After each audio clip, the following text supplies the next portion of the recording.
Tahanlah. Aku yakin dokter terbaik di rumah sakit ini bisa segera selamatkan Papa. Siapa kamu? Kok bisa tiba-tiba kamu di sini? Kamu mau mencuri ya? Nona, siapa saya saat ini bukan hal penting. Untuk saat ini, tolong beri saya kesempatan. Dalam waktu 10 menit, ayah Nona akan saya sembuhkan. Jangan sembarangan ya. Kau ini siapa? Lihat aja wajah kotor dan pakaian lusuh yang kamu pakai itu. Pergi segera dari sini. Saya nggak butuh pertolongan dari orang miskin kayak kamu.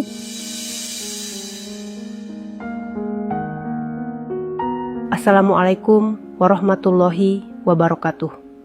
Bayangkan, di sebuah rumah sakit besar, seorang wanita CEO muda menangis di samping tempat tidur ayahnya yang tengah kritis dan koma. Suara mesin monitor jantung yang berdetak lambat membuat suasana semakin tegang dan air matanya menjadi semakin tak terbendung. Namun di tengah kesedihannya, tiba-tiba seorang pria gembel datang memasuki ruang tersebut tanpa sepengetahuannya. Sebenarnya maksud pria gembel itu baik. Ia ingin mencoba menyembuhkan ayahnya. Namun wanita CEO itu malah mengusir pria gembel tersebut dengan menendangnya. Membuat pria gembel itu pergi tanpa sempat mencoba menyembuhkan ayah wanita CEO itu. Hingga 1 minggu kemudian, pria gembel itu ia cari kembali. Wanita CEO tersebut menantang pria gembel itu. Kalau sampai pria gembel itu benar-benar bisa menyembuhkan ayahnya yang semakin kritis, ia berjanji akan menikahi pria gembel tersebut. Bagaimanakah kisah lengkapnya? Sahabat semuanya, sebelum kita mulai cerita ini, mari tuliskan di komentar dari mana saja sahabat menonton cerita ini. Semoga yang subscribe channel Sudut Hikmah.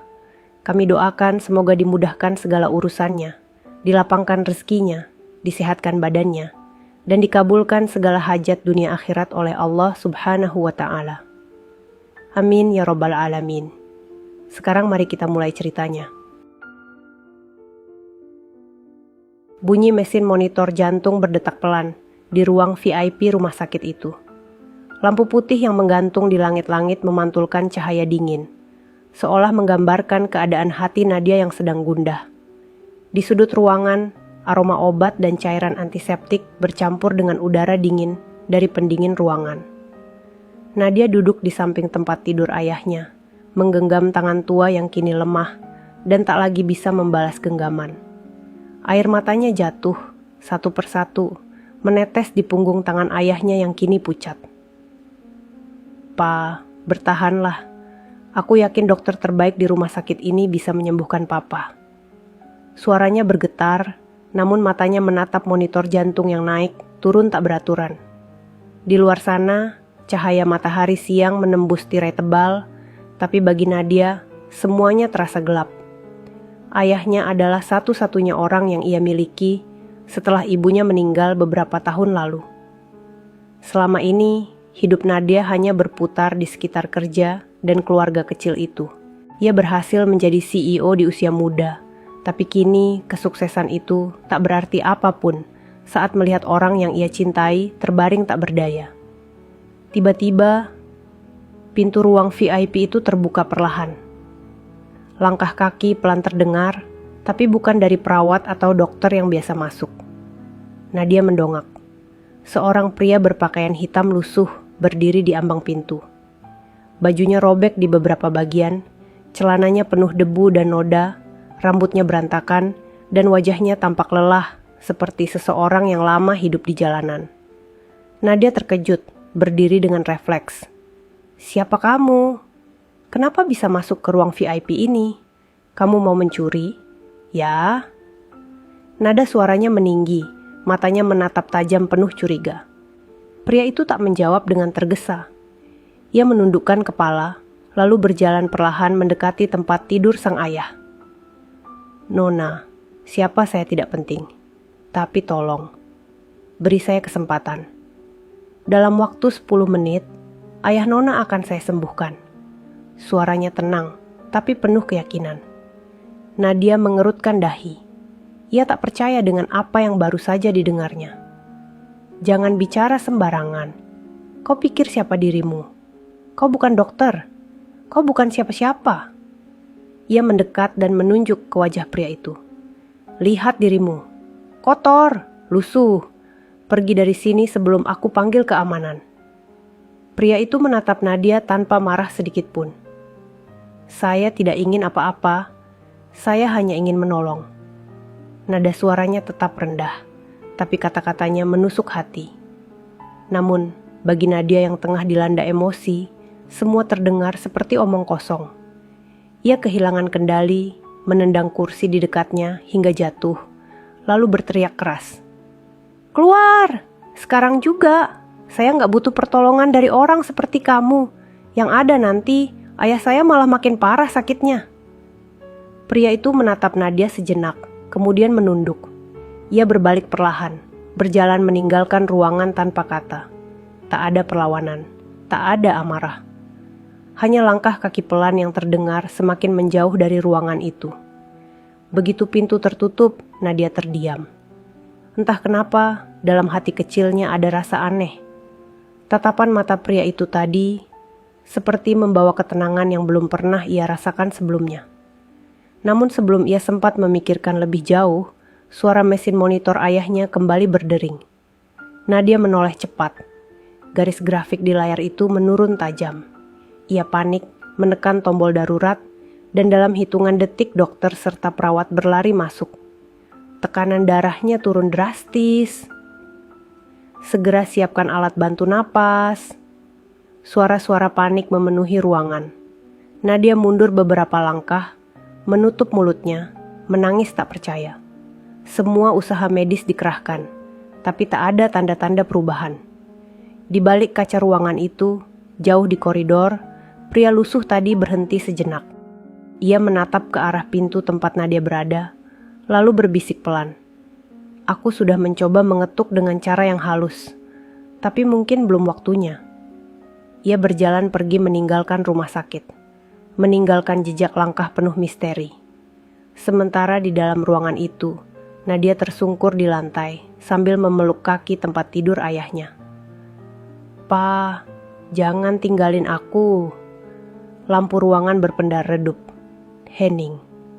Namun tak ada yang tahu bahwa pertemuan singkat dengan pria lusuh tadi akan mengubah hidup Nadia selamanya. Sudah seminggu berlalu sejak hari itu. Nadia tidak pernah bisa melupakan peristiwa aneh yang terjadi di ruang rumah sakit tersebut. Setiap malam, bayangan pria lusuh itu selalu muncul di kepalanya. Tatapan matanya yang tenang, suara pelannya yang penuh keyakinan, dan kalimat yang masih terngiang jelas di telinganya. Dalam waktu 10 menit, ayah Nona akan saya sembuhkan. Kalimat itu terasa gila, tapi entah kenapa, ada sesuatu di dalam hati Nadia yang menolak melupakannya. Ia benci mengakui bahwa dirinya sempat merasakan sesuatu, entah harapan, entah firasat, yang membuatnya gelisah sejak hari pria itu diusir.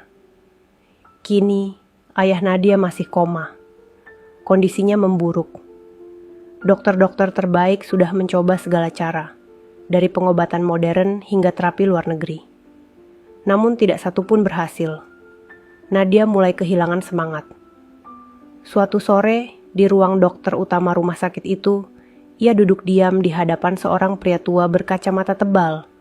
Dokter senior bernama Dokter Haris. Dok, tolong katakan yang jujur. Apakah papa saya masih punya harapan?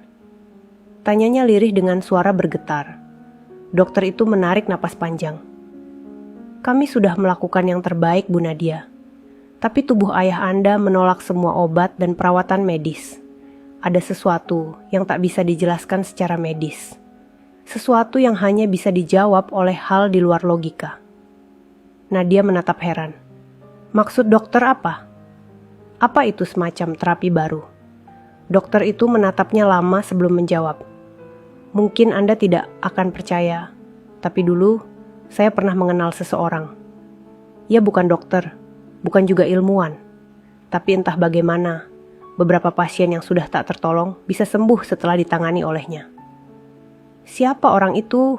Tanya Nadia cepat. Namanya. Bima mendengar nama itu, tubuh Nadia menegang seketika.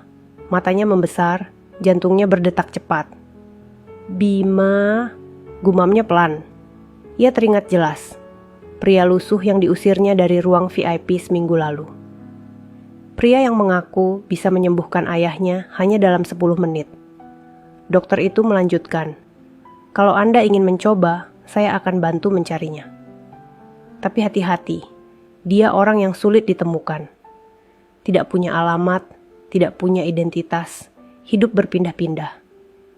Terakhir kali saya dengar, dia sering membantu orang di sekitar terminal lama, memberi pengobatan herbal dan doa kepada orang-orang yang miskin." Nadia terdiam lama. Di matanya kini bercampur rasa bersalah, takut, dan bingung. Ia menatap keluar jendela, melihat langit senja yang mulai memerah. Mungkinkah dia orang yang sama? Bisiknya dalam hati. Sore itu juga Nadia meninggalkan rumah sakit. Ia menyamar dengan pakaian sederhana, menutupi wajahnya dengan masker dan kerudung. Ia menyusuri gang-gang sempit di belakang terminal kota, mencari seseorang bernama Bima. Orang-orang yang ia temui kebanyakan hanya menggeleng. Bima? Oh, kalau yang suka bantu orang sakit itu, kadang ada di lapak jamu tua di pojokan sana, kata seorang ibu pedagang asongan. Dengan langkah cepat, Nadia menuju tempat yang dimaksud. Sebuah warung kecil beratap seng tampak sepi, hanya diterangi lampu bohlam kuning redup. Di sana, seorang pria dengan pakaian sederhana sedang meracik ramuan herbal di mangkuk tanah liat. Nadia berdiri beberapa meter darinya, menatap tanpa suara. Pria itu menoleh. Tatapan matanya sama seperti dulu. Tenang, dalam, dan sulit dijelaskan. "Nona, kita pernah bertemu," katanya pelan. Nadia menunduk, menahan rasa malu dan bersalah. Aku mencari seseorang bernama Bima. Dokter Haris bilang, hanya dia yang bisa menolong ayahku. Pria itu tersenyum samar. "Kalau begitu, Nona sudah menemukannya." Nadia terdiam. Dadanya bergetar hebat. Ingin rasanya berlari atau menangis, tapi lidahnya keluh. Ia menatap Bima, dan untuk pertama kalinya dalam hidupnya, seorang wanita sekuat dirinya merasa kecil di hadapan seorang pria berpakaian lusuh. Beberapa menit kemudian, ia berkata pelan, "Jika kamu benar-benar bisa menyembuhkan ayahku yang koma, aku akan menikah denganmu. Aku akan memberikan semua yang kamu mau." Namun Bima hanya menatapnya tenang, tanpa tergoda sedikit pun. "Maaf Nona, aku bukan pria murahan yang menukar pertolongan dengan keinginan dunia. Aku hanya menolong karena Allah menggerakkan hatiku untuk itu." Nadia menatapnya dalam diam. Di hatinya ada sesuatu yang aneh, bukan lagi rasa curiga, tapi kekaguman yang tumbuh perlahan. Sebelum pergi, Bima menatap langit malam yang mulai gelap dan berkata, "Besok pagi, aku akan datang ke rumah sakit itu. Aku tidak menjanjikan keajaiban, tapi aku percaya setiap penyakit punya jalan pulangnya." Malam itu Nadia tak bisa tidur. Entah kenapa, untuk pertama kalinya, ia menanti datangnya esok hari dengan harapan yang terasa seperti doa. Pagi itu, rumah sakit terlihat lebih tenang dari biasanya. Cahaya matahari menyusup lembut di antara tirai ruang VIP yang setengah terbuka. Nadia berdiri di samping jendela dengan perasaan gelisah. Sudah hampir seminggu ayahnya terbaring koma tanpa perubahan apapun. Setiap kali ia menatap wajah ayahnya yang pucat, dada Nadia terasa sesak. "Pak, maaf kalau aku belum bisa membuat Papa bangga. Tolong, jangan pergi dulu." Suaranya parau, tapi penuh doa yang tak lagi mampu ia ucapkan dengan jelas. Ketika jam di dinding menunjukkan pukul 9 pagi, pintu ruangan itu perlahan terbuka. Seorang pria masuk perlahan, langkahnya tenang, tanpa suara berlebihan. Pakaian lusuhnya masih sama. Wajahnya tampak lelah, namun matanya memancarkan keyakinan yang kuat. Nadia menoleh. Jantungnya berdegup cepat. Ia tahu siapa pria itu. "Bima," ucapnya pelan. Bima menunduk sopan. "Maaf kalau aku datang tanpa pemberitahuan. Dokter Haris sudah memberiku izin masuk." Nadia menatapnya penuh rasa campur aduk. Masih ada keraguan, tapi juga secercah harapan. Kalau ini hanya omong kosong, aku tak akan pernah memaafkan dirimu, katanya dengan nada serius. Bima hanya tersenyum tenang. Tak apa, aku tak datang untuk dipercaya, aku datang untuk berusaha. Ia mendekati tempat tidur pasien, lalu berdiri tepat di sisi ayah Nadia. Tangannya pelan menyentuh dada lelaki tua itu. Ia menutup mata, menarik napas panjang, lalu mulai berdoa dalam hati. Suaranya lirih, hampir tak terdengar, tapi ruangan itu mendadak terasa berbeda. Udara seolah menjadi hangat, dan getaran tenang menjalar ke seluruh ruang. Nadia hanya bisa berdiri di sisi lain tempat tidur, tak berani bersuara sedikit pun. Matanya tak lepas dari Bima. Ia melihat pria lusuh itu menunduk dengan penuh ketulusan, seperti seseorang yang membawa beban besar, namun melakukannya tanpa pamrih. Beberapa menit berlalu. Monitor jantung masih menunjukkan garis yang lambat, tapi Bima tetap diam dan fokus. Nadia hampir kehilangan kesabaran. Sudahlah, ini tak akan berhasil, bisiknya dengan air mata mulai menetes. Namun belum sempat ia melangkah, tiba-tiba suara bip dari monitor berubah. Garis grafik naik perlahan, detak jantung mulai kembali normal. Nadia terperanjat, matanya membesar. "Dokter, perawat," teriaknya panik sekaligus penuh harapan. Namun Bima tetap diam. Ia menatap wajah ayah Nadia dan berkata pelan, "Sudah cukup, beliau akan membuka matanya sebentar lagi." Dan benar saja, kelopak mata lelaki tua itu bergerak perlahan. Wajahnya sempat tegang, lalu pelan-pelan tersenyum. Nadia?" Suaranya lemah tapi jelas terdengar. Tangis Nadia pecah seketika. Ia memeluk ayahnya erat sambil terisak. Papa sadar. Papa benar-benar sadar." Dokter dan perawat yang datang kemudian hanya bisa menatap tak percaya. Semua alat menunjukkan tanda-tanda stabil. Padahal malam sebelumnya kondisi pasien sempat dinyatakan nyaris tak tertolong. Sementara itu, Bima berdiri di sudut ruangan, menatap mereka dengan senyum tipis. Ia tak mengatakan apapun. Tak meminta ucapan terima kasih, tak menuntut pengakuan. Ia hanya menatap tenang, lalu berbalik perlahan menuju pintu.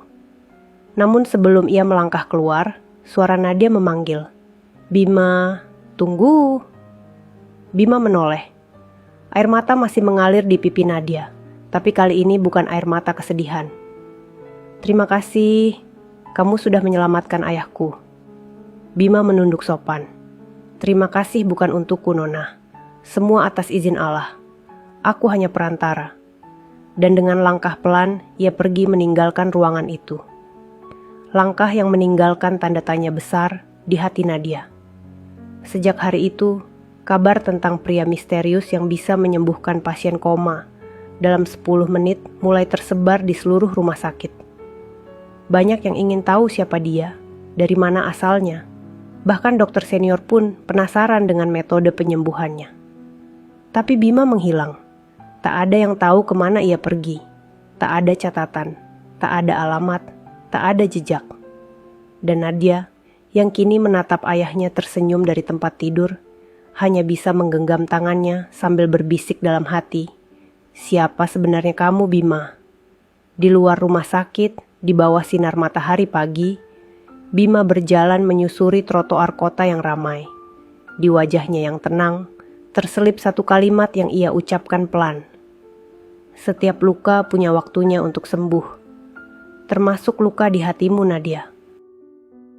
Hari-hari setelah kesembuhan, ayahnya terasa seperti mimpi bagi Nadia. Ia masih belum bisa sepenuhnya percaya bahwa sosok yang dulu ia hina dan usir dengan kasar justru menjadi penyelamat keluarganya. Ayahnya kini mulai bisa duduk, bahkan tersenyum setiap kali melihat Nadia datang membawakan sarapan pagi. Para dokter rumah sakit pun menyebut kesembuhan itu sebagai keajaiban medis yang tak bisa dijelaskan. Tapi di dalam hati Nadia, ia tahu, itu bukan sekadar keajaiban, itu adalah pertolongan yang datang lewat seorang pria bernama Bima. Namun kelegaan itu belum benar-benar menenangkan hatinya. Setiap malam, ketika rumah sakit mulai sepi dan lampu koridor berpendar lembut, Nadia selalu memandangi jendela kamarnya yang tinggi sambil mengingat tatapan mata Bima. Tatapan itu begitu menenangkan, tapi menyisakan misteri yang tak terjawab. Siapa sebenarnya dia? Bagaimana dia bisa menyembuhkan papa hanya dalam 10 menit? Gumamnya pelan sambil menatap pantulan wajahnya sendiri di kaca.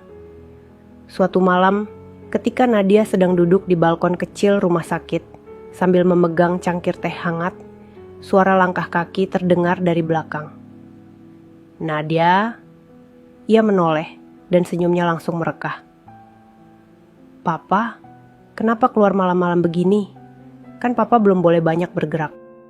Ayahnya tersenyum kecil, mengenakan jaket tipis yang menutupi tubuhnya yang masih lemah. Papa cuma ingin lihat bintang. Sudah lama papa nggak bisa menikmati malam seperti ini. Nadia menggandeng tangan ayahnya agar duduk di kursi. Namun beberapa saat kemudian, ayahnya berkata dengan nada pelan, Nadia, waktu papa masih di antara sadar dan tidak, papa mendengar suara seseorang. Suara laki-laki yang menenangkan. Ia berdoa dengan lembut, menyebut nama Allah berkali-kali. Papa tidak tahu apakah itu mimpi, tapi setelah itu, tiba-tiba papa merasa sangat ringan. Dan papa bisa membuka mata. Mendengar itu, Nadia terdiam. Dadanya bergetar hebat. Pa, suara itu pasti Bima, bisiknya. Ayahnya menatap lembut. Kalau benar dia yang menyembuhkan papa, temui dia lagi, nak. Ucapkan terima kasih yang sepatutnya. Orang seperti itu tidak datang 2 kali dalam hidup seseorang. Keesokan paginya, Nadia pun berangkat mencari Bima lagi. Ia menyusuri jalanan sempit, bertanya pada orang-orang, bahkan mendatangi warung jamu tua tempat mereka bertemu sebelumnya. Namun yang ia temukan hanya papan lapak kosong dan seorang pria tua penjaga terminal yang berkata, Bima. Oh, dia sudah pergi, Nona. Katanya mau kembali ke tempat asalnya di utara, bantu orang-orang di sana.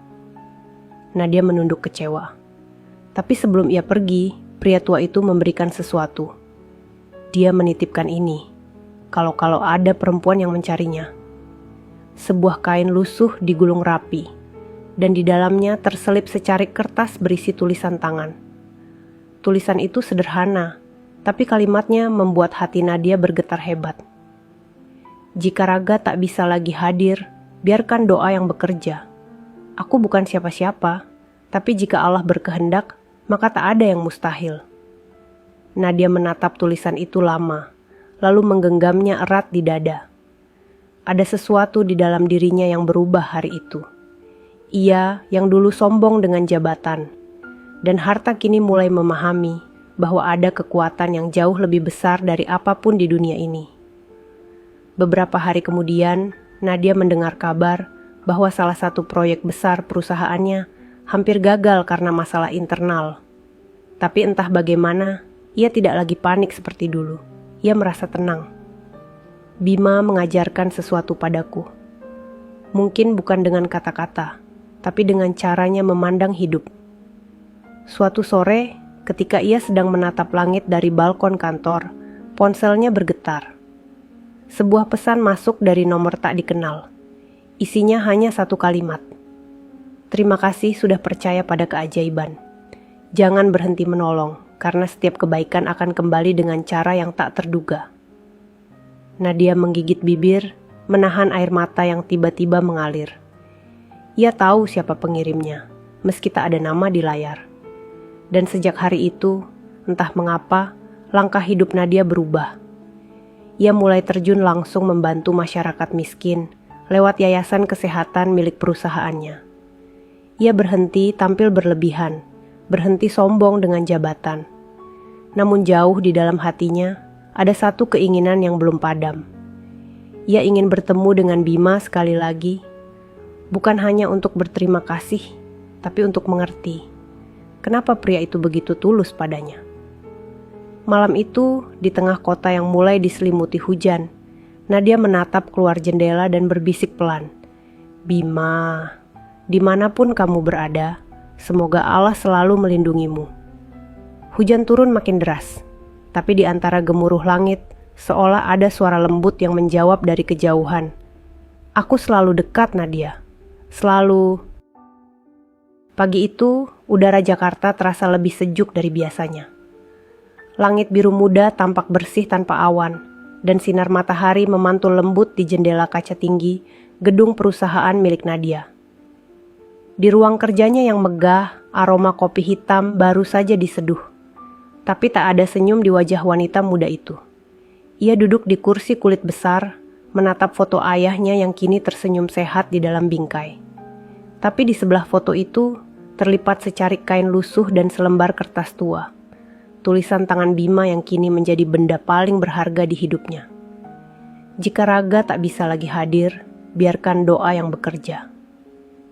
Nadia menatap kalimat itu lagi dan lagi, hingga air matanya jatuh tanpa ia sadari. Ia menyesali cara kasarnya saat pertama kali bertemu Bima. Rasa malu dan bersalah itu masih membekas begitu dalam. Setiap malam, pikirannya selalu kembali pada momen ketika pria lusuh itu berdiri dengan tenang di ruang VIP rumah sakit, meminta waktu 10 menit untuk menyembuhkan ayahnya. Nadia masih bisa mendengar suaranya, masih bisa melihat mata yang penuh keyakinan itu. Namun yang paling sulit ia lupakan adalah tatapan Bima ketika menolak janjinya. "Maaf, Nona, aku bukan pria murahan seperti itu." Kata-kata itu begitu lembut, tapi menusuk hati Nadia seperti pisau yang tak berdarah. Ia sadar, belum pernah ada seorang pun yang menolak dirinya dengan begitu berwibawa dan tenang seperti itu. Sejak saat itu, Nadia mulai berubah. Ia berhenti memakai perhiasan berlebihan, lebih sering mengenakan pakaian sederhana, dan mulai turun langsung mengawasi kegiatan sosial yayasan yang kini ia dirikan atas nama ayahnya. Yayasan itu menyediakan pengobatan gratis untuk masyarakat miskin, terinspirasi dari sosok Bima. Namun di sela-sela kesibukannya, hatinya masih hampa. Setiap kali ia melihat seseorang berpakaian lusuh di jalan, jantungnya berdebar. Ia berharap mungkin kali ini ia akan menemukan Bima. Tapi setiap kali ia mendekat, ternyata hanya pria lain yang mirip sekilas. Hingga suatu hari, Nadia menerima undangan dari salah satu rumah sakit kecil di pinggiran kota. Mereka meminta bantuan dana karena alat kesehatan di sana banyak yang rusak. Tanpa berpikir lama, Nadia langsung pergi ke tempat itu. Sesampainya di sana, suasana rumah sakit itu jauh berbeda dari tempat ayahnya dulu dirawat. Bangunannya sederhana, dindingnya kusam, dan lantainya sebagian sudah retak. Tapi ada yang membuat Nadia tertegun. Di ruang tunggu rumah sakit itu, ada foto besar tergantung di dinding. Seorang pria berwajah tenang dengan pakaian sederhana, sedang menuntun anak kecil yang sakit. Nadia mendekat, matanya membesar. Wajah itu tak asing. Itu Bima. "Maaf Pak, siapa pria di foto ini?" tanya Nadia pada penjaga rumah sakit. Pria tua itu tersenyum hangat. "Oh, itu Pak Bima, Bu. Beliau sering membantu pasien miskin di sini. Orangnya sederhana sekali, tapi entah bagaimana pasien yang sudah putus asa sering sembuh setelah beliau datang dan berdoa untuk mereka. Sayangnya, beliau jarang sekali muncul sekarang. Katanya lebih suka berpindah tempat menolong orang yang membutuhkan." Nadia terdiam. Suara di dalam hatinya terasa berat. "Jadi, dia masih di sini, masih menolong orang lain," gumamnya pelan. Ia berkeliling ke beberapa ruangan, berharap bisa melihat sosok yang selama ini ia rindukan. Namun, tak ada siapapun yang mirip Bima di sana. Sampai akhirnya ia mendengar suara anak kecil memanggil dari ujung lorong. "Bu, Ibu Nadia, ya?" Nadia menoleh. Seorang bocah perempuan berusia sekitar 7 tahun berdiri di sana dengan rambut acak-acakan dan pakaian lusuh. "Iya nak, kamu kenal aku?" Anak itu mengangguk cepat. "Kata Kak Bima, kalau aku sembuh, aku harus kasih ini ke Ibu Nadia." Gadis kecil itu mengeluarkan sebuah gelang dari saku celananya. Gelang sederhana dari anyaman benang coklat, tapi di ujungnya ada huruf kecil bertuliskan nama N. Nadia memegang gelang itu dengan tangan bergetar. Kak Bima bilang apa, Nak? Anak itu tersenyum polos. Kak Bima bilang, jangan takut kehilangan. Karena orang yang datang membawa doa, gak akan pernah benar-benar pergi. Nadia menunduk, air matanya menetes deras. Ia tahu, Bima masih di luar sana. Masih hidup dengan caranya sendiri. Membantu, mendoakan, menyembuhkan tanpa pamrih. Saat mobilnya melaju meninggalkan rumah sakit kecil itu, Nadia menatap gelang di tangannya dan berbisik pelan. Bima, kemanapun kamu pergi, aku akan menunggumu. Karena hatiku sudah tertinggal di hari ketika kamu menolak semua hal yang duniawi, tapi memberi aku sesuatu yang jauh lebih berharga, keikhlasan. Dan di langit sore yang memerah, seolah alam menjawab doanya. Burung-burung melintas perlahan, membentuk formasi indah seperti tanda bahwa doa itu telah sampai pada seseorang yang tak lagi terlihat, tapi selalu terasa di hati. 2 bulan sudah berlalu sejak Nadia menerima gelang kecil dari bocah yang sembuh berkat pertolongan Bima. Namun rasa rindu dan penasaran dalam hatinya justru semakin dalam. Setiap kali ia melihat benda itu tergantung di pergelangan tangannya, hatinya seperti diingatkan akan satu janji. Janji yang belum sempat ia ucapkan langsung pada pria itu. Pagi ini, langit tampak mendung. Dari jendela ruang kerjanya, Nadia menatap keluar dengan pandangan kosong. Sekretarisnya, Nita, masuk dengan membawa setumpuk berkas, namun langkahnya terhenti saat melihat Nadia termenung. Ibu Nadia, apa ada yang sedang ibu pikirkan? Nadia tersenyum tipis. Bukan urusan perusahaan, Nit. Hanya... Seseorang Nita menunduk sopan, lalu berkata, saya dengar beberapa relawan dari yayasan menemukan seorang pria yang sering mengobati orang di terminal lama dekat Sungai Timur. Katanya dia tidak mau disebut tabib, tapi kalau dilihat dari ciri-cirinya, mungkin saja itu orang yang ibu cari. Ucapan itu membuat Nadia menegakkan tubuhnya dengan cepat. Terminal lama yang di tepi sungai itu? Iya, Bu. Katanya dia tinggal di gubuk kecil di belakang terminal, dekat pohon mangga besar. Tanpa menunggu lebih lama, Nadia langsung berdiri. Ia menatap gelang coklat di pergelangan tangannya, lalu mengambil tas dan mantel. Siapkan mobil, Nit. Sekarang juga perjalanan menuju terminal lama memakan waktu hampir 2 jam. Jalanannya sempit, banyak berlubang, dan di sepanjang sisi terlihat bangunan-bangunan reyot. Aroma asap dan debu bercampur, tapi Nadia tak peduli. Ia hanya memegang gelang itu erat di tangannya. Ketika mobil berhenti di depan terminal tua yang nyaris terbengkalai, suasana di sana terasa sunyi. Atapnya berkarat, cat dinding mengelupas, dan rumput liar tumbuh di sela-sela lantai semen. Namun dari kejauhan, Nadia melihat sekelompok orang duduk di bawah pohon besar. Di tengah mereka, ada seseorang berlutut, membalut luka seorang pria tua dengan kain bersih. Ia mengenali postur tubuh itu. Langkahnya terhenti sejenak, napasnya tercekat. Bima. Pria itu menoleh perlahan. Wajahnya masih sama, tenang dan damai. Tapi kini janggutnya sedikit tumbuh dan matanya tampak lebih lembut dari sebelumnya. Nona Nadia. Ucapnya pelan, seolah sudah tahu bahwa wanita itu akan datang. Nadia mendekat dengan langkah gemetar. Air mata mulai menggenang di matanya. Kenapa kamu pergi tanpa bilang apa-apa? Aku sudah mencarimu kemana-mana.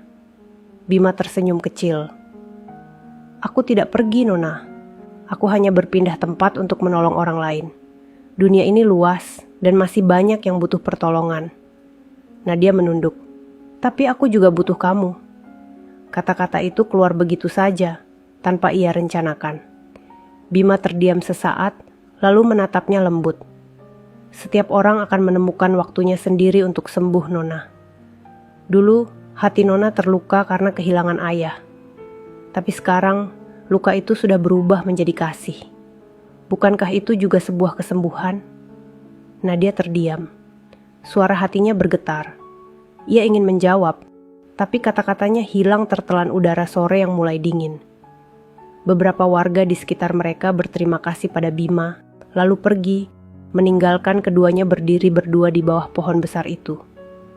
Daun-daun jatuh perlahan di antara mereka, menciptakan suasana hening yang hanya diisi oleh suara sungai di kejauhan. Nadia akhirnya berkata, "Aku masih ingat janjiku." Aku bilang, "Kalau kamu bisa menyembuhkan ayahku, aku akan menikah denganmu." Tapi waktu itu kamu menolak. Kenapa, Bima? Kenapa kamu selalu menjauh setiap kali aku ingin membalas kebaikanmu? Bima menatap matanya lama. Karena cinta yang tumbuh dari rasa terima kasih tidak akan bertahan lama. Aku ingin kau mencintaiku karena mengenalku, bukan karena aku pernah menolongmu. Kata-kata itu membuat air mata Nadia jatuh tanpa bisa ia tahan. Ia menunduk, lalu menjawab dengan suara bergetar. "Aku sudah mengenalmu, Bima. Mungkin bukan dari masa lalu, tapi dari cara kamu memperlakukan orang lain. Kamu tidak pernah mengeluh, tidak pernah membenci siapapun, bahkan saat aku menghina dan menendangmu dulu. Sejak hari itu, aku belajar mencintai dengan cara yang kamu tunjukkan." Bima menghela napas panjang. "Kalau begitu, tunggulah. Jika hatimu benar-benar yakin, aku akan datang kepadamu lagi. Tapi bukan sebagai seorang gembel, melainkan sebagai seseorang yang pantas mendampingimu." Nadia mengangkat wajahnya, matanya basah oleh air mata. "Kapan itu, Bima?" Bima tersenyum lembut, saat dunia berhenti menilai dari pakaian dan mulai melihat dari hati. Ia melangkah pergi perlahan, meninggalkan Nadia yang masih berdiri di bawah pohon itu dengan dada bergetar hebat. Hujan mulai turun rintik-rintik, membasahi tanah dan bahunya yang gemetar. Tapi di balik hujan itu, senyumnya tipis. Ia tahu, Bima tidak benar-benar pergi. Langit sore semakin gelap dan angin membawa aroma tanah basah. Nadia menatap ke arah tempat pria itu menghilang dan berbisik, "Bima, aku akan menunggumu. Berapapun lama waktunya." 4 bulan berlalu sejak Nadia terakhir kali bertemu Bima di bawah pohon besar di terminal lama. Sejak hari itu, ia terus menjalankan hidupnya dengan semangat yang berbeda. Ia tak lagi hidup hanya untuk bisnis dan ambisi, melainkan untuk membantu sesama. Yayasan miliknya berkembang pesat, membuka cabang di beberapa kota. Banyak orang miskin yang terbantu, banyak anak yatim yang mendapat pendidikan gratis. Tapi meski hidupnya kini dipenuhi kebaikan, ada satu ruang kosong di dalam hatinya yang tak pernah benar-benar terisi. Setiap kali menatap langit sore, Nadia teringat sosok pria lusuh itu. Matanya, suaranya, cara ia bicara dengan penuh ketenangan. Semua melekat kuat dalam ingatan. Suatu hari, Nadia mendapat undangan dari salah satu rumah sakit besar tempat ayahnya dulu dirawat. Mereka mengadakan acara penghargaan untuk yayasan yang paling aktif membantu bidang kesehatan masyarakat. Dan tanpa diduga, Nadia menjadi salah satu penerimanya. Malam itu, ia datang mengenakan gaun sederhana berwarna biru lembut. Rambutnya disanggul rapi dan senyum lembut menghiasi wajahnya. Semua orang menatapnya dengan hormat, kagum pada sosok CEO muda yang kini berubah menjadi wanita dermawan. Acara berjalan lancar. Namun di tengah sambutan seorang dokter senior di atas panggung, tiba-tiba lampu ruangan redup sesaat, dan begitu cahaya kembali menyala, mata Nadia menangkap sosok yang berdiri di sisi ruangan. Seorang pria berpakaian putih sederhana, wajahnya bersih, dengan rambut sedikit panjang dan tatapan mata yang sangat dikenalnya. Napas Nadia tertahan. Dunia seolah berhenti berputar. "Bima," gumamnya pelan. Ia tidak yakin. Penampilannya kini jauh berbeda. Tidak lagi lusuh, tidak lagi kotor. Ia tampak seperti pria terhormat. Tapi mata itu, hanya mata itu, yang tak mungkin ia salah kenali. Setelah acara selesai, Nadia bergegas mencari pria itu di antara kerumunan. Namun sosoknya menghilang. Ia menelusuri koridor, menatap ke setiap sudut, hingga akhirnya menemukan seseorang berdiri di balkon luar gedung. Menghadap langit malam cahaya, lampu taman menerangi wajahnya. Benar, itu dia. Tanpa pikir panjang, Nadia berlari mendekat. "Bima," serunya dengan suara bergetar. Pria itu menoleh pelan, lalu tersenyum. Sudah lama sekali, Nona Nadia. Nadia mendekat, menatapnya lekat-lekat. Kenapa kamu berubah seperti ini? Di mana kamu selama ini? Bima menjawab tenang. Aku tidak berubah, Nadia. Aku hanya kembali pada diriku yang sebenarnya.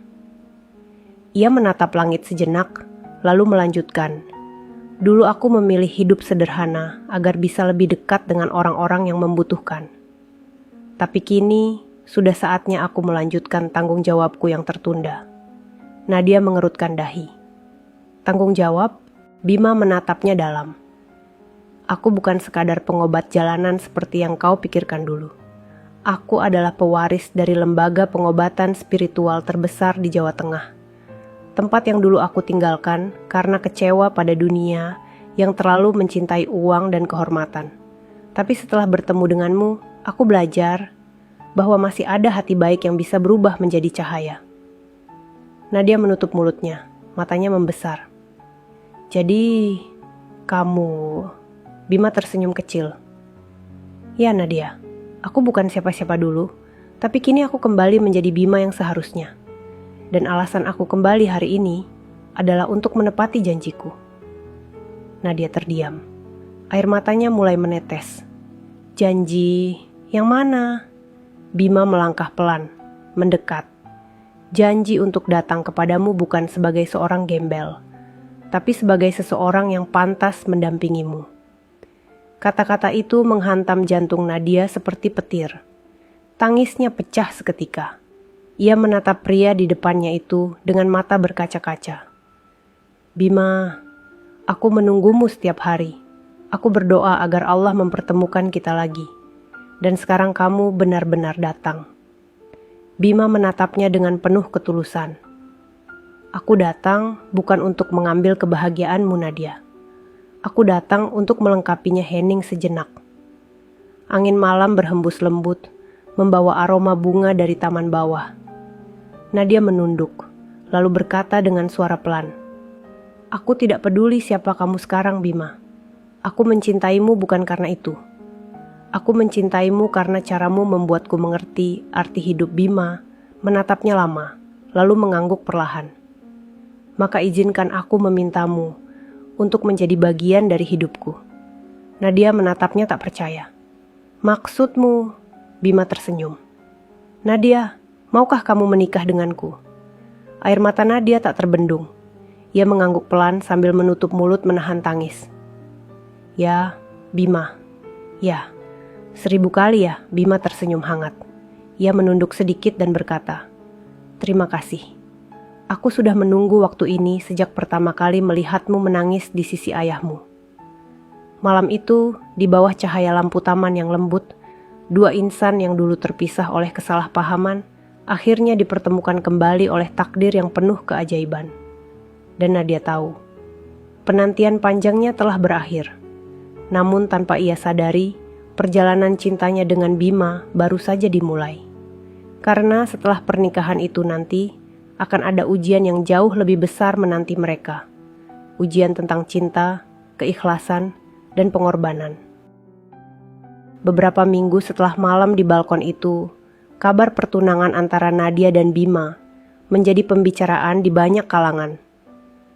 Tidak hanya di lingkungan bisnis, tapi juga di kalangan masyarakat biasa, yang dulu mengenal Bima sebagai sosok misterius, yang sering membantu orang sakit tanpa meminta imbalan. Namun bagi Nadia, semua omongan itu tidak berarti apa-apa. Yang ia tahu, ia mencintai pria itu bukan karena asal-usulnya, tapi karena ketulusan yang tak pernah ia temukan sebelumnya. Setiap hari terasa berbeda. Setiap waktu bersama Bima membuat dunia seolah lebih hangat. Suatu sore, mereka duduk berdua di teras rumah sederhana di pinggiran kota, tempat Bima kini tinggal. Rumah itu kecil, tapi bersih, dikelilingi kebun bunga yang ditanam Bima sendiri. Kenapa kamu lebih memilih tinggal di sini, padahal kamu bisa saja hidup di rumah besar seperti orang lain? Tanya Nadia sambil menatap matahari sore yang mulai turun. Bima tersenyum tipis, karena ketenangan bukan datang dari besar rumahnya, tapi dari damainya hati yang tinggal di dalamnya. Nadia memandangnya lama. Ada sesuatu dalam kata-kata itu yang membuat dadanya bergetar. Ia tahu, pria di depannya ini bukan sekadar penyembuh, tapi juga seseorang yang mengajarkan makna hidup dengan caranya yang sederhana. Beberapa hari kemudian, Nadia mengajak Bima mengunjungi ayahnya di rumah besar keluarga mereka. Saat pertama kali melihat Bima lagi, sang ayah menatapnya lama. Di wajah tua itu terpancar rasa haru sekaligus kagum. Jadi ini orangnya? Orang yang dulu kau usir dari ruang rumah sakit? Tanya sang ayah pelan dengan senyum lembut. Nadia menunduk malu. Iya, Pak. Dan Nadia menyesal sudah bersikap seperti itu. Sang ayah menatap Bima dan mengulurkan tangannya. Terima kasih, Nak, sudah menolongku waktu itu. Aku tidak tahu apa yang bisa kulakukan untuk membalasnya. Bima menggenggam tangan itu dengan penuh hormat. Tak perlu terima kasih, Pak. Semua hanya karena pertolongan Allah. Saya hanya perantara kecil yang diberi kesempatan. Air mata sang ayah menetes. Ia menepuk bahu Bima dengan lembut. Kalau begitu, aku titip anakku padamu. Bimbing dia agar tak tersesat dalam kesombongan lagi. Hari itu menjadi hari yang penuh haru. Namun di tengah kebahagiaan itu, ada sesuatu yang berbeda pada wajah Bima. Ia tampak sering menatap jauh keluar jendela, seolah menyembunyikan sesuatu yang tak ingin ia ucapkan. Malamnya, Nadia mendapati Bima duduk sendirian di taman, memandangi langit malam yang bertabur bintang. Kamu kenapa? Seharian ini kamu diam saja, tanya Nadia lembut sambil duduk di sebelahnya. Bima tersenyum tipis. Aku hanya berpikir, Nadia, hidup ini kadang memberi kita kebahagiaan dan ujian di waktu yang sama. Dan aku tahu, ujian kita belum selesai. Nadia menatapnya heran. Ujian apa maksudmu? Bima menoleh, memandangnya dengan tatapan dalam. Kadang, saat seseorang mulai mendapatkan kebahagiaan, ada bagian dari masa lalunya yang belum selesai. Dan masa lalu itu bisa datang kapan saja untuk menguji keteguhan cinta. Nadia menggenggam tangannya kuat. Kalau itu tentang masa lalumu, aku tidak peduli, Bima. Aku akan tetap di sisimu. Bima tersenyum lembut, menatap tangannya yang digenggam Nadia. Aku tahu, tapi semoga nanti, saat waktunya tiba, kau tidak menyesal sudah memilihku. Angin malam bertiup pelan, menggoyangkan dedaunan di sekitar mereka. Dari kejauhan terdengar suara adzan Isya yang mengalun lembut, membawa suasana yang tenang namun penuh makna. Nadia memejamkan mata sebentar, lalu berbisik pelan.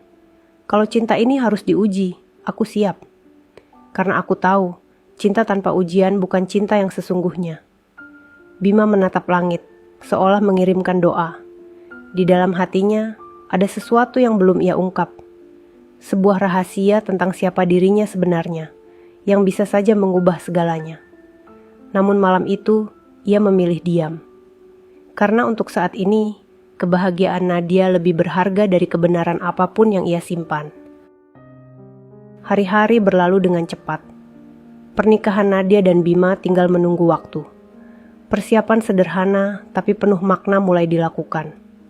Tidak ada pesta mewah, tidak ada undangan berlebihan. Hanya acara kecil yang dihadiri keluarga dan beberapa anak yatim dari yayasan Nadia. Namun di balik semua kebahagiaan itu, Bima tampak semakin sering termenung. Beberapa kali Nadia memergokinya berdiri di halaman rumah pada tengah malam, menatap langit, seolah berbicara dengan sesuatu yang tak terlihat. Suatu malam, ketika Nadia terbangun dan menyadari Bima tak ada di kamar, ia memutuskan untuk mencari.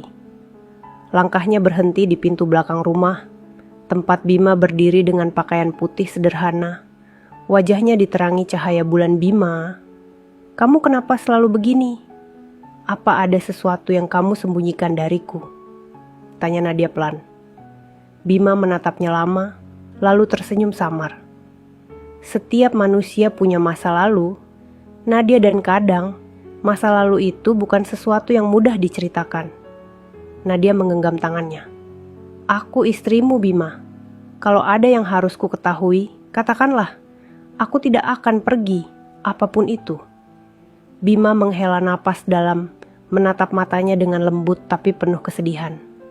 Aku akan cerita, tapi janji, setelah kau tahu, jangan benci aku.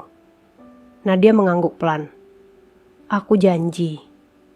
Bima menatap ke langit sebentar, lalu mulai bercerita. Dulu, aku bukan siapa-siapa, tapi juga bukan gembel seperti yang kau lihat waktu pertama kali kita bertemu. Aku adalah seorang penyembuh di bawah bimbingan ayahku. Seorang tabib besar yang mengabdikan hidupnya untuk menolong masyarakat kecil. Tapi ketika ayah meninggal, lembaga pengobatan itu diambil alih oleh pamanku yang tamak. Ia menjual pengobatan dengan harga tinggi dan menolak orang miskin. Nadia menatapnya dengan mata berkaca-kaca. Jadi kamu pergi meninggalkan semuanya? Bima mengangguk pelan. Aku pergi meninggalkan semua gelar dan harta. Aku ingin belajar arti keikhlasan tanpa kemewahan. Tapi keputusan itu membuatku dicap sebagai anak yang durhaka. Sejak itu, aku hidup berpindah-pindah, menolong orang dengan cara yang aku bisa. Sampai akhirnya, aku bertemu denganmu. Nadia meneteskan air mata. Bima, kenapa kamu tidak bilang sejak awal? Bima tersenyum. Karena aku tidak ingin kamu mencintaiku karena siapa aku dulu, tapi karena apa yang kau lihat sekarang. Aku ingin cintamu lahir dari ketulusan, bukan dari kekaguman. Nadia mendekat, memeluknya erat. Bima, aku mencintaimu apapun yang terjadi. Tidak peduli siapa kamu, bagiku kamu tetap orang yang Allah kirim untuk mengubah hidupku. Bima membalas pelukannya dengan lembut, tapi di matanya terselip bayangan duka yang belum hilang. Aku bahagia mendengarnya, Nadia. Tapi aku harus kembali ke tempat itu, ke lembaga pengobatan ayahku. Karena di sana, pamanku mulai menggunakan nama keluarga kami untuk menipu orang-orang miskin. Aku tidak bisa diam. Nadia tertegun. Kamu mau pergi? Bima menatapnya dengan lembut tapi tegas. Hanya sementara. Aku harus menyelesaikan semua ini sebelum kita menikah. Aku ingin berdiri di hadapanmu nanti, tanpa beban masa lalu. Air mata Nadia kembali jatuh. Aku takut, Bima. Aku takut kamu pergi dan tidak kembali. Bima memegang wajahnya dengan kedua tangan. Jangan takut, Nadia. Jika Allah mengizinkan, aku pasti kembali. Aku tidak akan meninggalkanmu tanpa izinnya. Hening sejenak. Hanya suara jangkrik dan angin malam yang mengisi keheningan itu. Nadia menunduk, lalu berbisik lirih. Aku akan menunggumu. Seperti dulu aku menunggu di bawah hujan. Bima tersenyum lembut. Dan kali ini, aku berjanji. Aku akan kembali sebelum hujan berhenti. Malam itu menjadi malam terakhir mereka sebelum perpisahan. Ketika pagi datang, Bima berangkat dengan langkah tenang, meninggalkan rumah kecil itu. Nadia berdiri di teras, melihat punggungnya menjauh, hingga menghilang di tikungan jalan angin berhembus lembut, membawa daun jatuh di sekelilingnya. Dan entah kenapa, di hati Nadia muncul rasa yang sulit dijelaskan, campuran antara harapan, cinta, dan ketakutan yang samar. Hari-hari terasa lambat sejak kepergian Bima. Rumah kecil itu kini sepi. Tidak ada lagi suara langkahnya di pagi hari, tidak ada lagi senyum hangat yang menyambut Nadia saat ia pulang dari kantor. Setiap sudut rumah menyimpan kenangan, dan setiap kenangan membuat hatinya semakin berat. Sudah 2 minggu, Bima tidak memberi kabar. Nadia berusaha menenangkan diri dengan bekerja dan berdoa, tapi kegelisahan itu terus tumbuh. Setiap malam ia duduk di dekat jendela, menatap gelang coklat yang kini mulai pudar warnanya. Ia mengusapnya perlahan sambil berbisik, "Ya Allah, lindungi dia. Jaga langkahnya, jangan biarkan apapun menyakitinya." Suatu sore, Nadia menerima kunjungan tak terduga. Seorang pria tua berpakaian rapi datang ke rumahnya, membawa map berwarna coklat. "Permisi, saya mencari Ibu Nadia," katanya sopan. "Saya sendiri. Bapak siapa?" "Saya asisten dari lembaga pengobatan tempat Bima dulu tinggal. Nama saya Raden Arsa." Nadia langsung berdiri. "Bima, bagaimana kabarnya? Apa dia baik-baik saja?" Pria tua itu menunduk dalam. Itulah yang ingin saya bicarakan. Ada hal yang harus ibu tahu. Sejak datang ke sana, Bima menghadapi banyak penentangan. Pamannya tidak suka ia kembali, apalagi setelah Bima membongkar kebusukan lembaga itu yang ternyata menjual obat palsu dengan nama ayahnya. Nadia menatapnya dengan mata membesar. Obat palsu? Raden Arsa mengangguk. Ya, Bima mencoba memperbaiki nama baik keluarganya. Tapi 2 hari lalu, kami kehilangan kontak dengannya. Kami khawatir sesuatu terjadi. Wajah Nadia memucat, lututnya melemas hingga ia harus berpegangan pada meja agar tidak jatuh. Tidak, itu tidak mungkin. Dia janji akan kembali. Dia berjanji. Pria tua itu menunduk dalam. Kami akan terus mencari ibu, tapi saya pikir satu-satunya yang bisa menolong sekarang adalah doa. Setelah pria itu pergi, rumah terasa begitu sunyi.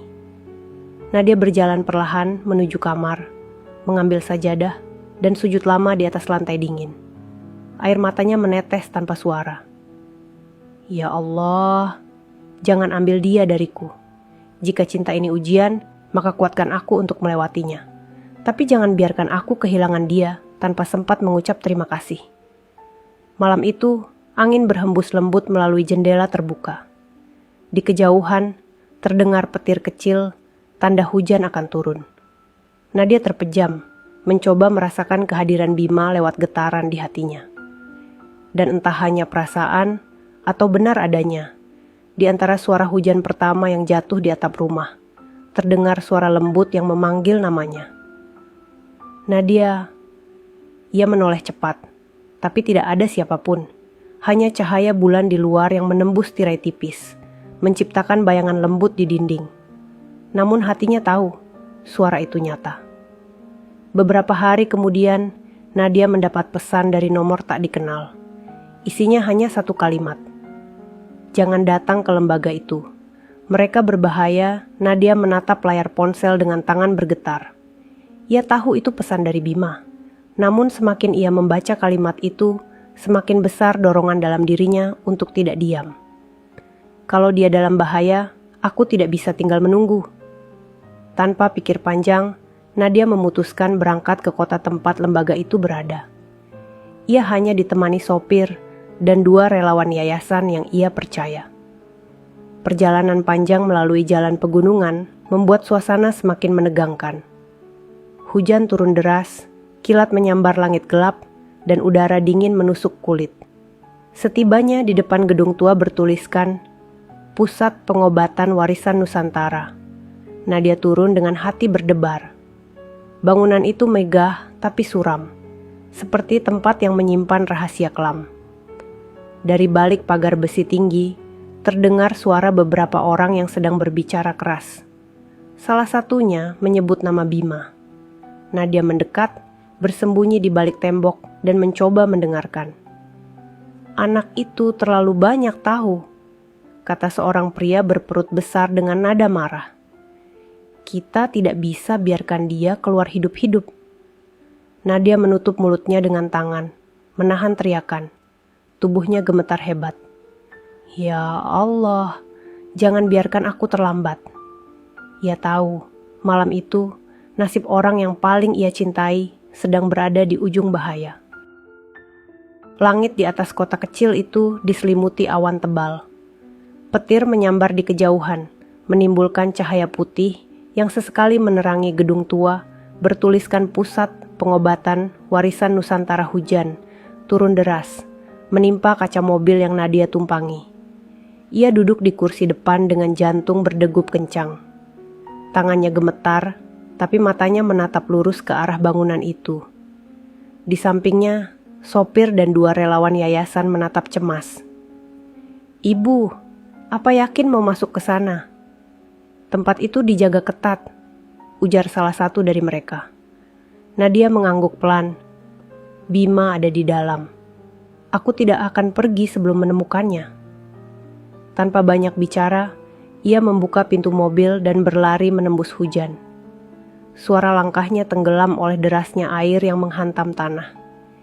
Ia menyusuri sisi gedung yang sepi, mencari celah untuk masuk. cahaya dari dalam gedung redup.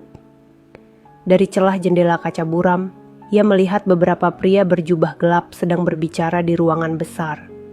Di tengah mereka, seseorang duduk di kursi dengan tangan terikat. Wajahnya tertunduk, tapi Nadia mengenali sosok itu. Itu Bima. Matanya terbelalak, napasnya tercekat. Ya Allah, bisiknya lirih. Ia segera mencari jalan masuk lain. Di sisi belakang, ia menemukan pintu besi kecil yang setengah terbuka. Dengan hati-hati ia mendorongnya, menahan napas agar tak menimbulkan suara bau obat dan tanah lembab bercampur di udara. Lorong yang sempit dan gelap terbentang di depannya. Sambil menahan rasa takut, Nadia berjalan pelan, menyusuri lorong itu hingga menemukan pintu kayu tua. Dari balik pintu, ia mendengar percakapan. Dia sudah menandatangani surat pernyataan untuk menyerahkan seluruh hak atas lembaga ini. Suara seorang pria tua terdengar dingin. Bima menjawab pelan, meski suaranya serak. Aku tidak akan menandatangani apapun. Aku tidak akan biarkan nama ayahku kau nodai. Tiba-tiba terdengar suara tamparan keras. Nadia menutup mulut menahan jeritannya. Air matanya mengalir deras tanpa ia sadari. Berani sekali kau melawanku, Bima. Kau pikir orang-orang akan percaya pada pengemis yang mengaku keturunan tabib besar? Bima terdiam. Hanya suara napasnya yang berat terdengar di antara hujan di luar. Tanpa berpikir panjang, Nadia mendorong pintu itu hingga terbuka lebar. Semua orang di ruangan itu terkejut.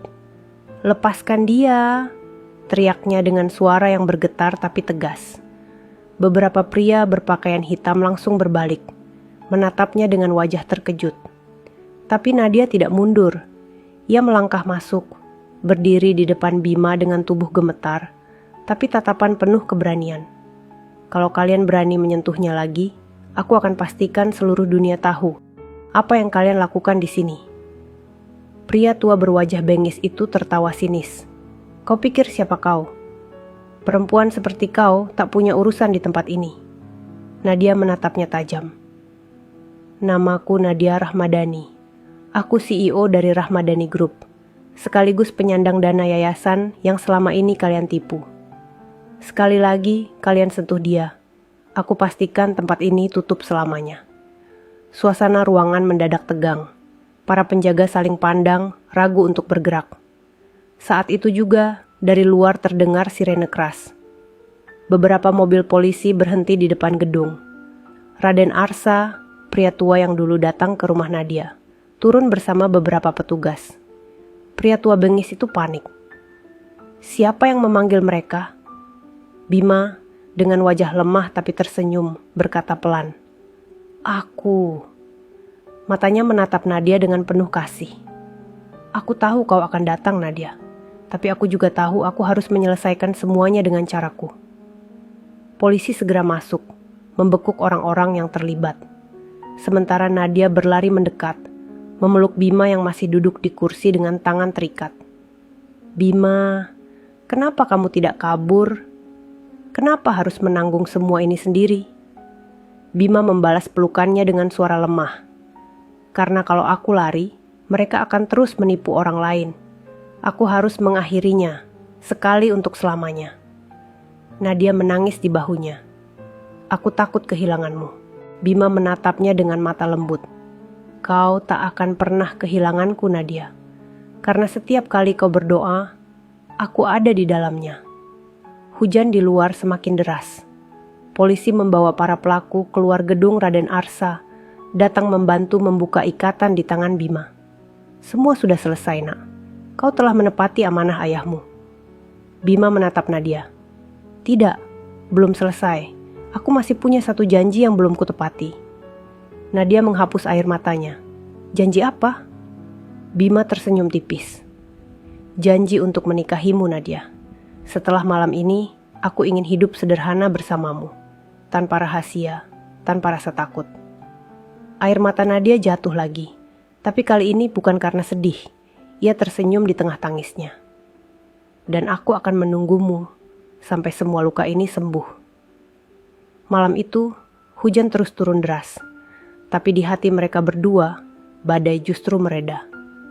Dalam diam dan pelukan yang hangat, mereka tahu, apapun yang terjadi, cinta mereka sudah ditempa oleh ujian yang tak bisa dipisahkan oleh apapun selain takdir. Pagi menjelang setelah malam penuh ketegangan itu. Hujan berhenti, menyisakan aroma tanah basah yang menenangkan. Di luar gedung tua yang kini dikepung aparat, sinar matahari pelan-pelan muncul di balik awan Bima, duduk di atas tangga depan gedung, mengenakan jaket tipis yang diberikan polisi. Nadia duduk di sampingnya, memegangi tangan pria itu erat-erat. Keduanya diam lama, menikmati udara pagi yang tenang setelah badai semalam Bima, menatap ke langit yang mulai cerah. Lucu, ya. Dulu aku pikir aku akan mati di tempat ini. Tapi ternyata, justru disinilah aku merasa hidup lagi. Nadia memalingkan wajah, menatapnya dengan mata yang masih basah. Aku hampir kehilanganmu semalam, Bima. Kalau aku datang terlambat beberapa menit saja. Suara Nadia bergetar, kalimatnya terhenti. Bima memegang tangannya. Tapi kau tidak terlambat. Kau datang tepat saat aku butuh alasan untuk tetap bertahan. Hening. Hanya suara angin pagi yang melintas di antara pepohonan di sekitar gedung tua itu. Beberapa polisi masih sibuk di dalam, mencatat barang bukti dan memeriksa ruangan. Sementara beberapa warga yang penasaran mulai berdatangan dari kejauhan. Raden Arsa mendekati mereka, membawa 2 gelas air mineral. Minumlah dulu, kalian berdua. Kalian sudah melalui malam yang berat. Nadia tersenyum kecil. Terima kasih Pak Arsa. Kalau bukan karena Bapak yang memanggil polisi, mungkin kami berdua tidak akan duduk di sini sekarang. Pria tua itu tertawa pelan. Ah, bukan saya yang memanggil Bu Nadia. Yang mengirim lokasi ke polisi itu Bima sendiri. Dia sudah mempersiapkan semuanya jauh-jauh hari. Nadia menoleh ke arah Bima. Jadi, kamu sudah tahu semua ini akan terjadi? Bima menatapnya lembut. Aku tahu mereka tidak akan tinggal diam setelah aku mengungkap penipuan itu. Tapi aku juga tahu, kalau aku tidak berani melawan sekarang, nama ayahku akan selamanya tercoreng. Aku hanya tidak ingin menambah bebanmu. Air mata Nadia jatuh lagi. Ia menunduk, lalu berbisik lirih. Kalau memang beban, biarkan aku memikulnya bersamamu, Bima. Aku tidak mau kamu menanggung semuanya sendiri lagi. Bima menatapnya dalam, kau tidak tahu betapa berartinya ucapanmu, Nadia. Suasana di antara mereka kembali hening. Tapi kali ini, keheningan itu tidak menyesakkan. Justru ada ketenangan di dalamnya. Beberapa jam kemudian, mereka kembali ke kota. Di dalam mobil, Nadia bersandar di bahu Bima. Sementara jalanan berliku dipenuhi kabut tipis. Ia memejamkan mata, merasa damai untuk pertama kalinya setelah sekian lama. Namun ketika mobil berhenti di depan rumah kecil mereka, Bima tiba-tiba terdiam. Tangannya menggenggam dadanya, napasnya tersengal. Bima, kamu kenapa? Nadia panik. Wajah Bima tampak pucat. Tidak apa-apa, hanya sedikit sesak. Tapi tubuhnya mulai goyah. Nadia memeluknya cepat, menahan tubuh pria itu agar tidak jatuh. Bima, tolong, ada yang tolong. Teriak Nadia sambil menahan air mata. Beberapa tetangga berlari mendekat, membantu membawa Bima masuk ke rumah. Nadia menggenggam tangannya erat. Bima, buka matamu. Kamu dengar aku? Jangan tinggalkan aku. Bima berusaha tersenyum lemah. Nadia, sepertinya luka tadi malam lebih parah dari yang kupikir. Ia berusaha menarik napas, lalu berkata, pelan, kalau aku tidak kuat, tolong jangan menangis. Aku sudah bahagia, karena sempat menepati janjiku untuk melindungimu. Nadia menggeleng keras. Jangan bicara begitu. Kamu akan sembuh. Kamu tabib yang paling hebat. Ingat, kamu selalu bilang Allah tidak akan meninggalkan orang yang sabar.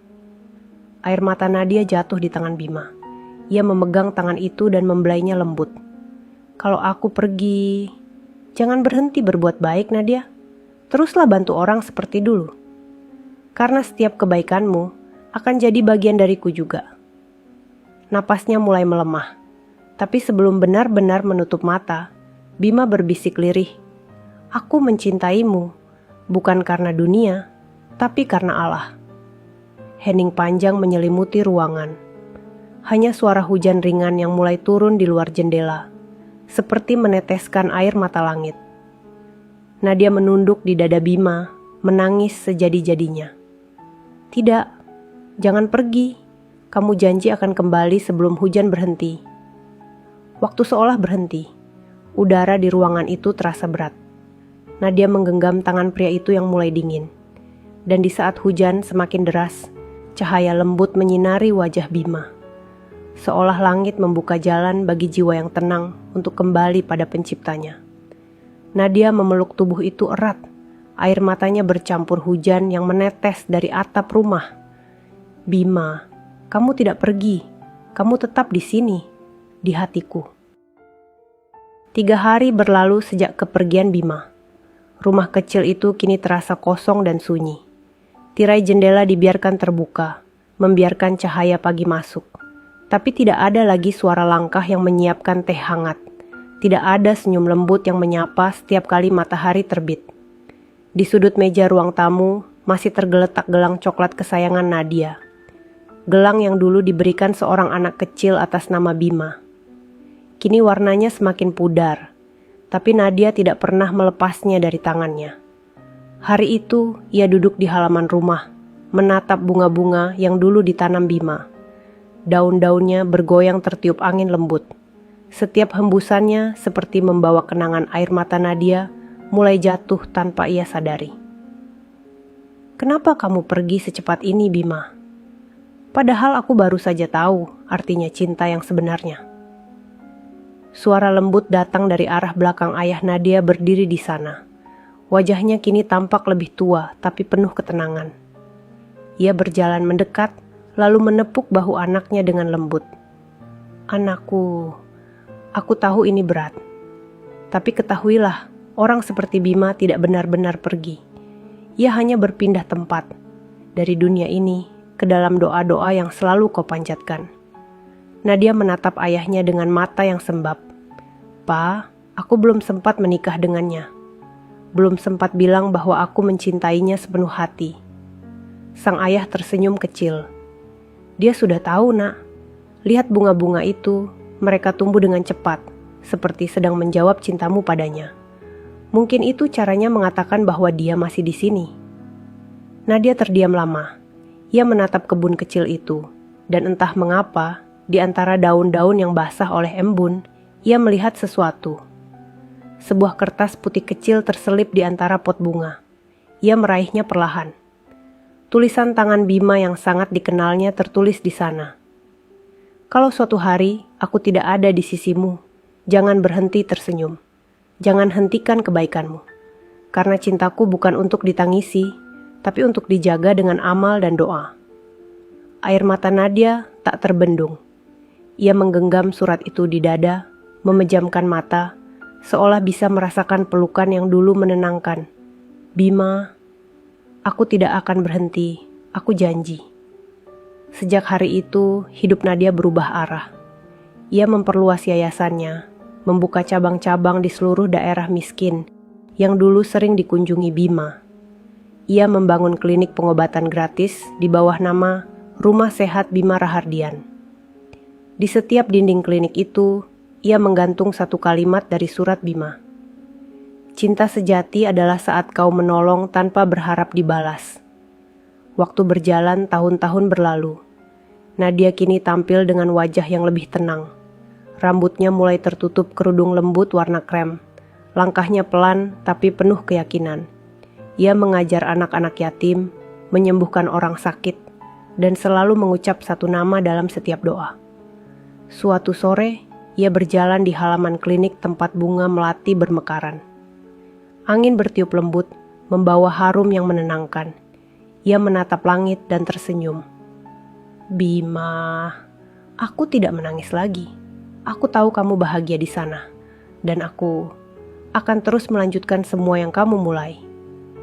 Beberapa detik kemudian, Seekor kupu-kupu putih melintas. Hinggap di salah satu bunga yang baru mekar, Nadia menatapnya sambil tersenyum. Lalu berbisik pelan, "Terima kasih sudah datang. Aku tahu itu kamu." Di saat itu, sinar matahari sore menembus dedaunan, menyinari wajahnya yang damai. Di antara keheningan, terdengar bisikan yang hanya bisa didengar oleh hatinya sendiri. "Aku tidak pernah pergi, Nadia. Aku selalu di sisimu." Dan di bawah langit senja yang indah, cinta mereka tak berakhir dalam tangisan, tapi hidup abadi dalam kebaikan yang terus menyebar dari satu hati yang tulus untuk dunia yang membutuhkan kasih. 5 tahun telah berlalu sejak kepergian Bima. Waktu berjalan, tapi bayangan pria itu tetap hidup dalam setiap langkah Nadia. Kini ia bukan hanya seorang pengusaha dan dermawan, melainkan sosok yang dikenal masyarakat sebagai wanita berhati besar yayasan, yang dulu dibangun bersama Bima, kini berkembang menjadi jaringan besar yang membantu ribuan orang di seluruh Indonesia. Klinik-klinik kecil berdiri di desa-desa terpencil, tempat orang-orang miskin mendapatkan pengobatan tanpa harus membayar sepeser pun. Namun bagi Nadia, semua pencapaian itu bukan kebanggaan. Setiap kali ia menandatangani laporan keuangan, setiap kali ia memotong pita pembukaan cabang baru, hatinya selalu teringat pada wajah yang dulu tersenyum di bawah pohon besar dekat terminal lama. Pagi itu, Nadia berdiri di depan gedung baru yang akan diresmikan. Gedung itu diberi nama Pusat Kemanusiaan Bima. Sebuah bangunan megah, namun dibangun dengan desain sederhana, penuh makna. Di dinding depan terpahat kalimat yang menjadi pegangan hidupnya. Karena cinta yang tulus akan terus hidup, bahkan setelah tubuh tiada. Ratusan orang hadir dalam peresmian itu.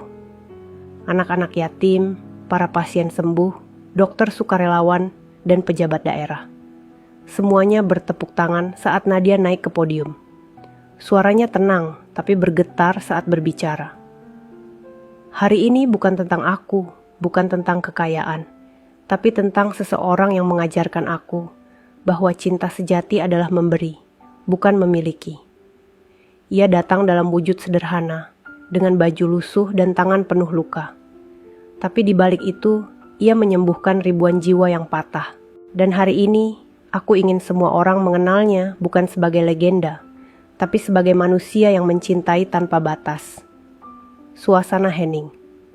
Beberapa orang meneteskan air mata Nadia, menunduk sejenak, lalu memejamkan mata. Dalam diam, ia mengirimkan doa untuk Bima. Usai acara, ia berjalan ke taman kecil di belakang gedung. Di sana terdapat batu putih dengan ukiran nama, Bima Rahardian, penyembuh bagi dunia. Di sekelilingnya tumbuh bunga melati dan daun pandan wangi. Persis seperti bunga yang dulu Bima rawat di rumah kecil mereka. Nadia berlutut, menyentuh batu itu dengan lembut. "Aku sudah menepati janjiku, Bima. Aku tidak menangis lagi. Aku menjalankan apa yang kau ajarkan, menolong orang tanpa pamrih." Suaranya lembut, tapi angin sore membawa setiap katanya terbang ke langit. Saat ia berdiri hendak pergi, seorang anak kecil berlari ke arahnya bocah. Laki-laki berusia sekitar 7 tahun, berpakaian seragam putih sekolah, memeluk kaki Nadia dengan senyum lebar. "Bu Nadia, aku sembuh. Aku gak sakit lagi," kata dokter. "Aku bisa sekolah lagi mulai minggu depan." Nadia tersenyum, mengelus kepala bocah itu. "Alhamdulillah, kamu anak kuat. Jangan lupa rajin belajar ya." Anak itu mengangguk, lalu mengeluarkan sesuatu dari sakunya. Sebuah gelang kecil dari benang coklat. "Aku nemu ini di depan klinik, kayaknya punya ibu." Nadia menatap gelang itu lama. Hatinya bergetar. Ia tahu gelang itu gelang pertama yang diberikan Bima melalui seorang anak kecil bertahun-tahun lalu. Tapi, bagaimana bisa gelang itu muncul lagi sekarang? Ia tersenyum dengan air mata yang menetes pelan. "Terima kasih, Nak. Boleh ibu simpan?" Anak itu mengangguk polos, lalu berlari pergi. Nadia menggenggam gelang itu di dada, menatap langit yang mulai berwarna keemasan. "Bima, Setiap kali aku merasa lelah, Allah selalu kirim tanda darimu. Dan kali ini, tanda itu datang lewat anak kecil itu. Aku tahu kamu masih di sini, menjaga aku seperti dulu. Langit senja menebarkan cahaya lembut, dan angin berhembus pelan di antara pepohonan melati. Suara daun bergesekan, menciptakan harmoni yang tenang, seolah alam ikut berbisik. Aku tidak pergi, Nadia. Aku hanya menunggu di sisi lain. Nadia tersenyum sambil memejamkan mata. Di antara rasa kehilangan yang kini berubah menjadi kekuatan, ia tahu satu hal pasti. Cinta sejati bukan tentang memiliki seseorang, tapi tentang menghidupkan kebaikannya agar tetap bernafas di dunia. Dan cinta Bima akan terus hidup dalam setiap napas yang dihembuskan oleh mereka yang tertolong. Senja turun perlahan di atas kota. Langit berwarna jingga keemasan, seperti lembar surat terakhir yang ditulis waktu. Dari balkon rumahnya yang menghadap ke taman, Nadia berdiri mengenakan gamis putih sederhana. Di tangannya tergenggam gelang coklat yang sudah mulai rapuh. Ia memandang bunga-bunga yang mekar di halaman, mawar, melati, dan kenanga. Semuanya tumbuh subur seperti hati yang telah disembuhkan oleh waktu. Di setiap hembus angin, ia merasa ada yang menyapanya lembut, seolah semesta ikut berbicara. Hari ini genap 7 tahun sejak kepergian Bima. Dan seperti kebiasaan tiap tahun, Nadia mengadakan doa bersama di taman belakang Pusat Kemanusiaan Bima. Anak-anak yatim, dokter relawan, serta para pasien yang pernah ditolong datang membawa senyum. Tak ada air mata, tak ada kesedihan, hanya rasa syukur. Mereka duduk melingkar, membaca ayat-ayat suci dengan khusyuk. Nadia menatap mereka dari kejauhan, lalu menunduk sambil berbisik, "Bima, aku tidak pernah sendiri. Doamu masih hidup di hati semua orang ini." Seusai doa bersama, seorang perawat muda menghampiri Nadia membawa surat Bu. Surat ini baru dikirim pagi tadi. Tidak ada pengirim, tapi ada tulisan tangan di sampulnya. Nadia menerimanya dengan alis berkerut. Tulisan di luar amplop itu tampak familiar. Jemarinya gemetar saat membuka lembarannya. Di dalamnya hanya ada beberapa baris kalimat, dengan tinta hitam yang sedikit pudar. "Jika suatu saat kau membaca ini, berarti waktu telah lama berjalan. Jangan tangisi masa lalu. Hidupkanlah aku lewat senyummu, lewat kebaikanmu, dan lewat setiap doa yang kau kirim dalam sunyi." Aku tak pernah jauh, Nadia. Aku hanya berpindah tempat, dari dunia yang kau lihat, ke tempat yang hanya bisa dirasakan oleh hati yang tulus. Air mata Nadia jatuh perlahan. Bukan karena sedih, tapi karena haru. Ia menatap langit, lalu tersenyum. "Kau benar, Bima. Aku tak lagi sedih, karena setiap langkahku kini adalah doa untukmu." Malam pun datang dengan tenang. Setelah semua tamu pulang, Nadia berjalan sendirian di taman. Cahaya bulan memantul di genangan air, menciptakan bayangan yang lembut. Di tengah taman itu berdiri patung kecil bertuliskan, "Cinta adalah penyembuh segala luka." Ia berhenti di sana, berlutut, dan menatapnya lama. "Aku sudah melakukan semuanya, Bima. Aku menjalankan pesanmu. Aku menolong orang sakit. Aku berbagi pada yang lapar. Aku menguatkan yang patah hati. Dan setiap kali aku lelah, aku selalu mendengar suaramu di hati." Angin malam berembus lembut, menerpa wajahnya. Dan dari arah pohon melati, seolah terdengar suara samar. Suara yang begitu dikenalnya, "Kau telah membuatku bangga, Nadia." Nadia tersenyum sambil menatap ke langit. "Dan kau telah membuatku mengerti bahwa cinta sejati tidak pernah berakhir, hanya berubah wujud menjadi doa yang tak henti-henti." Ia berdiri perlahan, melangkah ke arah bangku taman di bawah pohon besar. Dari sana, ia menatap bintang yang bertaburan di langit malam. Dalam diam, bibirnya bergetar mengucap kalimat yang sama setiap tahun. "Terima kasih, Bima, untuk cinta yang menghidupkanku." Di saat itu juga, angin berhembus sedikit lebih kuat, membawa aroma melati yang begitu khas. Dan di antara bisikan lembut malam itu, Nadia tahu, Bima mendengarnya. Cinta mereka telah menembus batas dunia, menjadi kisah yang abadi, ditulis oleh tangan waktu, dan dibaca oleh setiap hati yang masih percaya. Bahwa cinta yang lahir karena Allah tak akan pernah mati. Sahabat semuanya, ceritanya telah selesai. Terima kasih sudah menyimak cerita tadi hingga selesai. Semoga cerita tadi bisa memberikan banyak pelajaran kepada kita semua. Sebelum kami akhiri video ini, jika kalian berkenan dan menyukai cerita seperti ini, jangan lupa klik suka, tinggalkan komentar, bagikan cerita ini kepada sahabat kalian, dan pastikan subscribe channel Sudut Hikmah, agar kalian bisa selalu menonton cerita-cerita terbaru dan inspiratif dari channel kami. Terima kasih. Wassalamualaikum warahmatullahi wabarakatuh.